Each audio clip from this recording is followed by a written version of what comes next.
باہر نکالا تو جونپور پہنچ کر آپ نے سب سے پہلے معقولات ہی کا علم حاصل کیا اور اس استاد سے آپ نے علم لیا جو مجاہد آزادی علامہ فضل حق خیر آبادی کے فضل و کمال کا امین علامہ ہدایت اللہ خان جونپوری، جو منطق و فلسفہ میں معقولات میں اپنے استاد علامہ فضل حق خیر آبادی کے سچے جانشین تھے، صدر الشریعہ نے ان کی بارگاہ میں پہنچ کر معقولات کا درس دیا اور پھر جب منقولات کی طرف آپ نے توجہ فرمائی تو اپنے وقت کے امیر المومنین فی الحدیث امام المحدثین حضرت علامہ وسیع احمد محدث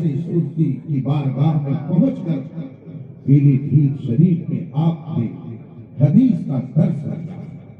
ایک طرف معقولات کا ذخیرہ جمع کیا، دوسری طرف منقولات کا علم لینے کے لیے اپنے وقت کے امام فن کی بارگاہ میں حاضر ہوئے اور پھر معقولات و منقولات کا حسین سنگم بننے کے بعد اب بے شمار فضائل و کمالات کا تاج محل بننا تھا تو اپنے وقت کے اس عبقری شخص کی بارگاہ میں، اس عبقری ذات کی بارگاہ میں پیش کر دیا جسے علم کے ہر گوشے پر ایسی نظر تھی کہ جو علوم رائج تھے ان میں سے کوئی علم ایسا نہیں جو اس کی دسترس میں نہ رہا ہو، جو علم کا کوہ ہمالیہ اور فضل و کمال کا آفتاب ماہتاب اس امام احمد رضا کی بارگاہ میں پہنچ کر آپ نے بے شمار